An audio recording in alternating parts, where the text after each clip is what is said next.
Beer è un prodotto esclusivo Azienda Agricola Pancera, il buon seme, i buoni frutti.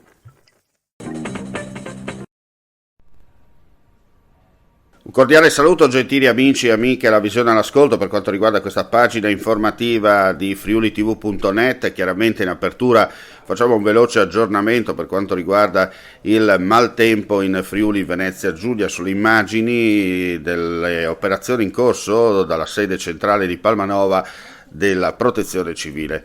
Abbiamo stanziato 300.000 euro per intervenire, se dovesse essere necessario in emergenza, per riparare i danni che l'ondata di maltempo prevista per la giornata odierna dovesse causare sul territorio della regione Friuli Venezia Giulia.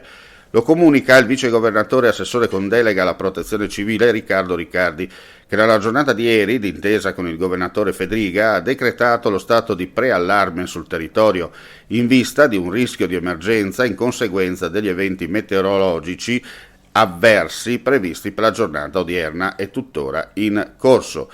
Già che ci siamo, facciamo un veloce proprio aggiornamento, come vi dicevo prima, perché insomma alla fine quello che conta è che sì, la Protezione Civile sta operando sul territorio, ma per fortuna per quanto riguarda il maltempo si sta limitando nella sua diciamo così, forma in corso. A Grado il picco di marea è stato raggiunto alle 8:45 con 165 centimetri, la marea comunque sta lentamente calando, la circolazione nel centro abitato è ancora interdetta per la presenza di acqua sulle strade. I volontari sono presenti sul territorio a monitorare la situazione. Per quanto riguarda invece l'altra località balneare del Friuli Venezia Giulia, cioè Lignano Sabbia d'Oro, marea in lento deflusso, non si segnalano particolari criticità.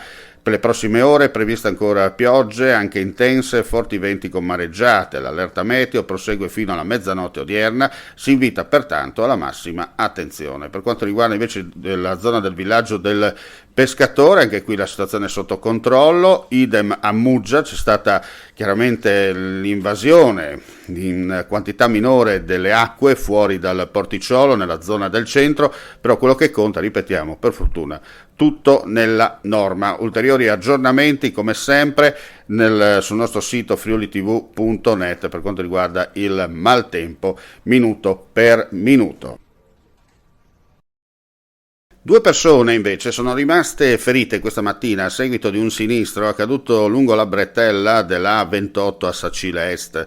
Per causa in corso di accertamento da parte delle forze dell'ordine, sul posto i carabinieri della compagnia locale, 2 vetture si sono scontrate e 2 persone sono rimaste ferite. Dopo l'allarme, sul posto sono state inviate tempestivamente da parte della Sores ambulanze e un'automedica provenienti da Pordenone.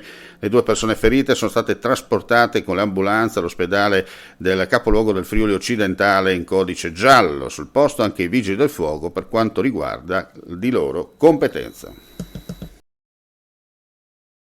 Nel corso del fine settimana a Monfalcone la Polizia di Stato ha nuovamente introdotto un articolato programma di controlli stradali nella fascia serale dalle 22 alle 6 del mattino, finalizzato alla prevenzione e repressione dei reati.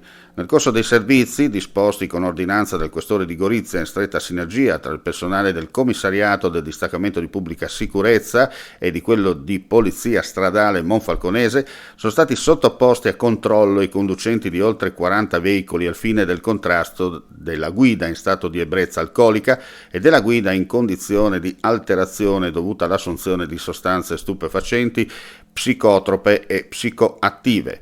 2 persone positive all'alcol test sono state denunciate per guida sotto l'influenza di sostanze alcoliche. Sono stati contravvenzionati ulteriori 3 automobilisti per il mancato uso della cintura di sicurezza e per aver circolato con i veicoli non in efficienza, per un totale di 25 punti della patente decurtati quali sanzioni accessorie alle violazioni contestate. Chiudiamo qui questa edizione live del mattino. Vi ricordiamo, per quanto riguarda il maltempo, la situazione è tuttora sotto controllo. la protezione civile sta operando in particolare nella zona costiera, dunque da Lignano fino a Trieste, non ci sono criticità pericolose al momento segnalate. La cosa importante, in montagna nevica, dunque massima attenzione anche a tutti coloro che usano l'auto e si sposteranno in lungo e in largo in Friuli, Venezia Giulia. L'allerta meteo comunque continua fino alla mezzanotte. Grazie per la visione all'ascolto, non resta che augurare a tutti voi il più cordiale buon proseguimento di giornata. Legno Interni, falegnameria dal 1946. Rivenditore di porte a Udine, Gorizia e Trieste, porte blindate, pavimenti, serramenti, scale, arredi su misura, punto di riferimento nella qualità e nel design. La falegnameria opera nel campo dell'artigianato e mette a disposizione del cliente la sua conoscenza per offrire un prodotto all'avanguardia in grado di soddisfare anche i clienti più esigenti. Legno Interni, la tua casa su misura.